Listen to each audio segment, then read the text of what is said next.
Kamusta mga Repapits? Si Alex Ito at nandito na naman tayo sa isang aking video na kung saan it's all about money, it's all about making business. At sa video na ito, ang magiging discussion natin ay kung well worth it bang magbagsak ng malaking pera sa isang business at kung well worth it nga bang i-spend natin ang time sa iisang subject lamang. Okay, sabi dito sa aking whiteboard ay com shop. Ngayon, kung feeling ninyo, gusto niyo mag-put up ng business, tulad neto, ComShop. Lalo na ikaw, nalolod ngayon, kung iniisip mong gusto magkaroon ng computer shop cafe, kaya small or big scale, tama-tama tong video to para sa iyo. So, ito yan. Dati naisip ko na to pero hindi ako nagbigay ng too much effort dahil kung ano kabalbalan nangyari at wala nangyari sa akin. Ngayon, 150k ang main capital mo. Na kung saan ito, nakabase to sa 10 computer. Wala pa yung external expenses mo, pagbili ng electric fan, pagbili ng lamesa, pagbili ng salan-salan ng computer, pagbili ng upuan, mga ganyan, o kung ano pang external expenses mo. Pero ito, nakabase to, yung 150k sa 10 computers na patatakbuhin mo sa iyong computer shop cafe. Ngayon, ang computer shop cafe mo, ang operation mo everyday ay 10 hours. Ngayon, sa isang computer, kikita siya ng 100 peso. Ngayon, sa 10 computer, kikita siya ng 1,000 pesos in 1 day. Pag tinimes natin yun in 30 days, siyempre, ang dali ng calculation yun, in 30 days ay 30,000k. Kung isipin mo, pucha, ang laki nun, 1,000 pesos. Everyday, nakita, nakusan, nagpaparet lang ako ng ganyan, tunga-tunga nga lang, meron ako 1,000 everyday. Meron na akong 30 mil in 1 month. Pero ang totoo nun, may enjoy mo nga ba yung 30,000 na yon? Hindi mo agad may enjoy yun dahil sa kinakailangan mo magbayad ng rent. Usually kasi wala tayong sariling properties, wala tayong sariling pwesto para mag-put up ng ganitong klaseng business. So, kinakailangan mo mag-pay ng rent. At syempre, kinakailangan mo rin mag-pay ng bills, ilaw at yung internet. Ang gagamiting rates dito ay pang commercial use. So, maaring malaki ang sisingilin sa'yo. At hindi ka naman din basta gagamit ng 3 megabyte na speed sa internet. Maaring hindi lang yun, maaring hindi lang 5, maaring mas mataas. So, the more na mataas yung speed ng internet mo, the more na mas malaki ang bill mo sa internet pa lang. Dahil sa may kuryente, napaka-imposibleng 1,000 ka lang in 1 month. Dahil 10 computer paandarin mo, magpapaandar ka pa ng 2 o 3 electric fan doon sa com shop mo. So, 30 days mong patatakbo ng ganun yun, mag-iilaw ka pa, geto ganyan. So, hindi lang 2,000 ang pwede mong gastusin. Maaaring mataas pa ron. Pero pagpapalagay na nga lang natin ganito, sa rent, it's either 5,000 or 10,000. Pagpalagay na natin 10,000. Tapos, yung bill mo, maaaring 5,000 up yun. Pero pagpapalagay na nga natin, 5K. So, 15K na agad. Ngayon, syempre, pag nag-open ka ng ganitong klaseng business, kung hindi mo namang binibigyan ng much time itong ano na to at ayaw mo namang sariling bantayan tong sarili mong business, kinakailangan mo ng isang muchacho na kung saan babayaran mo pa. Hindi ka pa nakasiguro kung may papayag na bayaran siya ng 100 peso a day. So, sa pagpalagay na natin isang muchacho, maaaring hindi lang isa ang kinakailangan mong tao rito, pero sabihin na natin isa na lang. 100 pesos ang papasahod mo in 30 days, 3K. So, magkano na lahat yung bill na yun? 18,000. Ngayon, balik tayo dito sa 1,000 a day, in 30 days, 30,000. Ngayon, 30,000 sa loob ng isang buwan, minus 18K, sa business na ginawa natin, ay hinahabol lang natin yung 12K. 12K lang ang pinag-uusapan natin. Kung ikukumpara natin yung parang nagsisilbing actual na profits natin 12K sa isang minimum wage na empleyado, 15,000 pataas, 15, 16 or 17 ang pera niya. Ngayon, kung 15,000 siya, yung minimum wage na isang empleyado in 1 year, 100 80,000 ang ano niya, ang parang evaluation or pinaka-gross income niya. Pero ikaw, 12K. 12K yung parang nagsisilbing profits mo kuno every month. I-times natin ng 12 months yan. Ang actual na pera mo in 1 year ay 144K lang. Ibase mo dun sa may kita nung isang minimum wage na empleyado ay 180K in 1 year. Pero kung makikita natin dito, 1,000 a day times 30 days, 30 mil. Tapos in 30 mil times mo ng 1 year, ang total evaluation ng business mo na may capital na 150 lang ay 360K. Isipin nyo yan, parang ang gulo, di ba? 150 lang puhunan mo, tapos evaluation mo ay 360 in 1 year. Ngayon, kung makikita natin, 12K nga, monthly ang kita mo, na parang nagsisilbing actual profits mo kuno. In 12 months, 144K ang pera mo. 150 tas 144. Magkano pa ang kulang mo para mabawi mo yung kapital mo? 6K. So, aabot ka ng 1 year and siguro 1 year to 2 weeks. 1 year and 2 weeks na pag-google sa oras na tong business na to para mabawi yung 150. Ngayon, sabihin na natin, wag muna natin isipin yon. Every month kumikita nga tayo. First month kumita tayo 12,000. Second hanggang 12 months, tagto 12,000. Every month na kumikita tayo 12,000. Ang tanong, total profits mo nga ba yan? Ang totoo, hindi mo total profits yun. Dahil saka ka lang talaga magkakaroon ng actual profits after mong makuha, mabawi itong 150K mo. Tulad nga niya, di ba? 12K times 12 months, aabutin ng 144K. Na kung saan kulang ka pa ng 6K para ma-reach mo yung capital mong 150. So, ibig sabihin, para babawi mo yung capital mo, kinakailangan mong gumastos ng panahon ng 1 year and 2 weeks. Then, after that, 1 year and 2 weeks, the rest nakikitain ng comshop mo, yun na yung actual profits mo. Ganun yon. So, hindi ka totally magiging mayaman agad dito.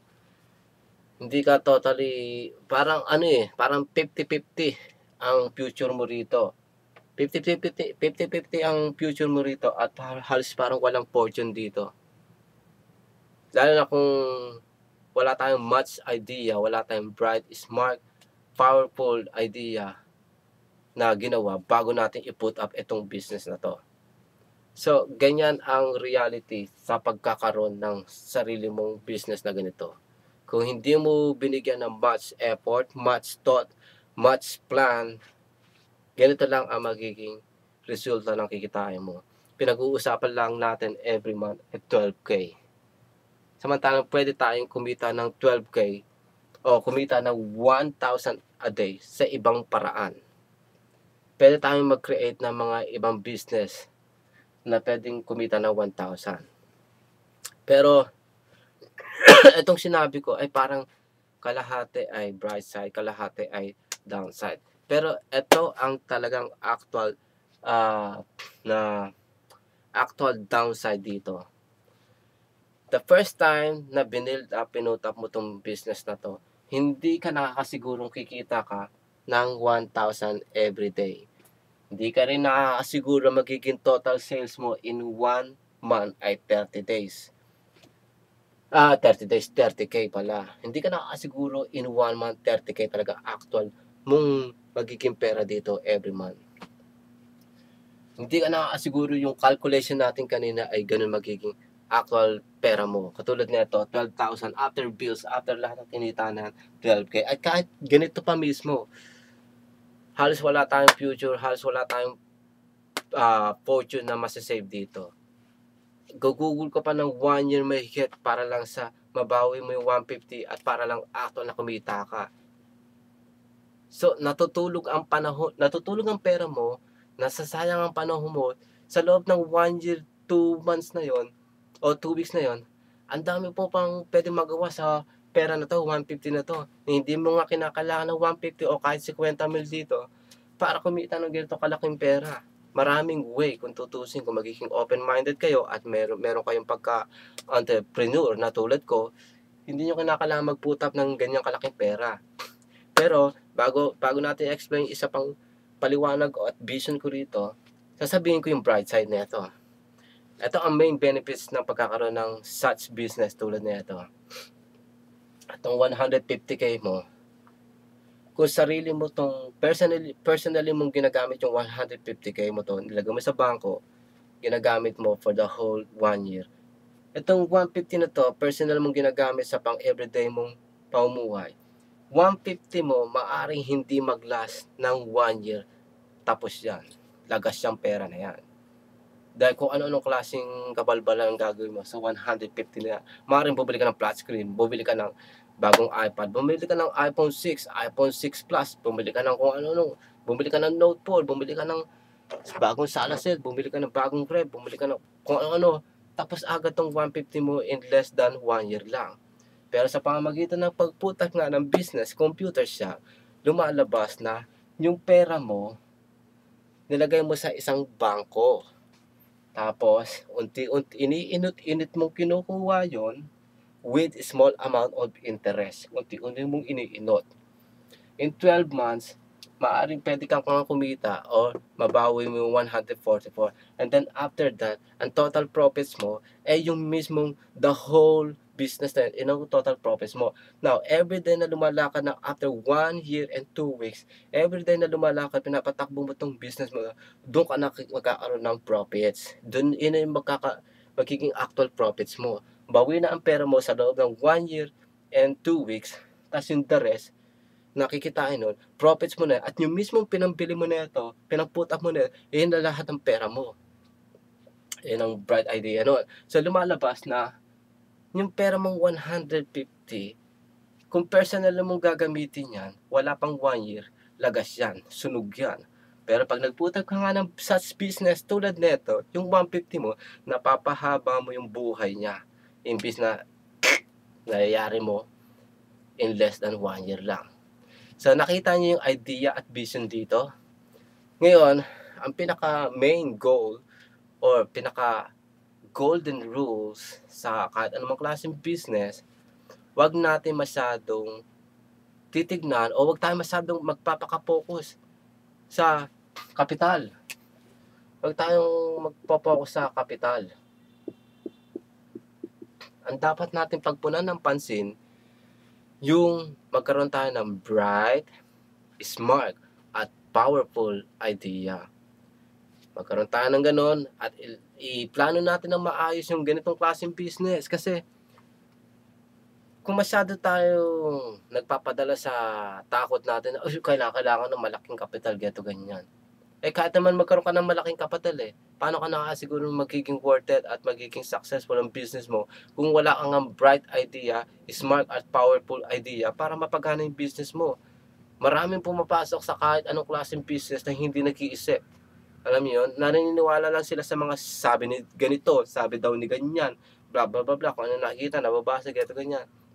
Dapat yan, meron kang passion sa ginagawa mo. May alam ka sa ginagawa mo. Alam mo yung trending, alam mo yung mga bagay-bagay. Hindi ka basta papasok sa isang bagay na hindi mo alam, nang hindi mo pa pinagpaplanuhan. Kahit meron kang saktong bala para sa isang gera, kung ang strategy mo naman, palpak, di patay din yung mga soldier mo. Alam mo yung ibig sabihin doon?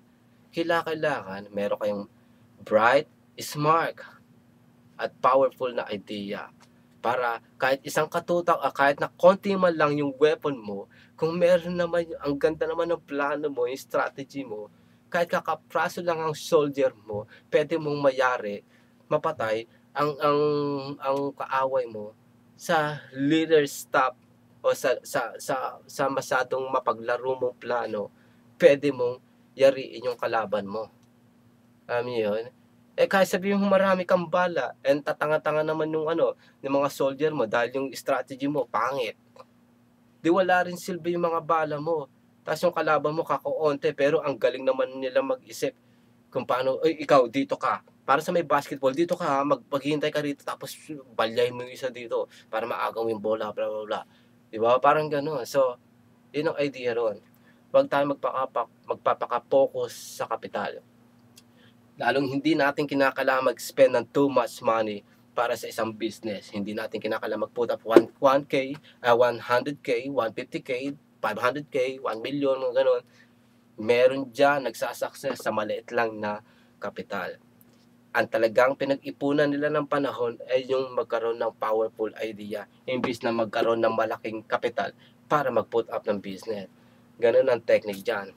Ngayon, kung feeling ninyo interesting at informative tong video na to, i-click niyo yung like button or i-click niyo yung subscribe button. I-share niyo tong video ko. The more na ginagawa niyo yan, the more na makakita kayo ng mga ganitong videos na kung saan maaari makatulong sa inyo kahit paunti-unti man lang.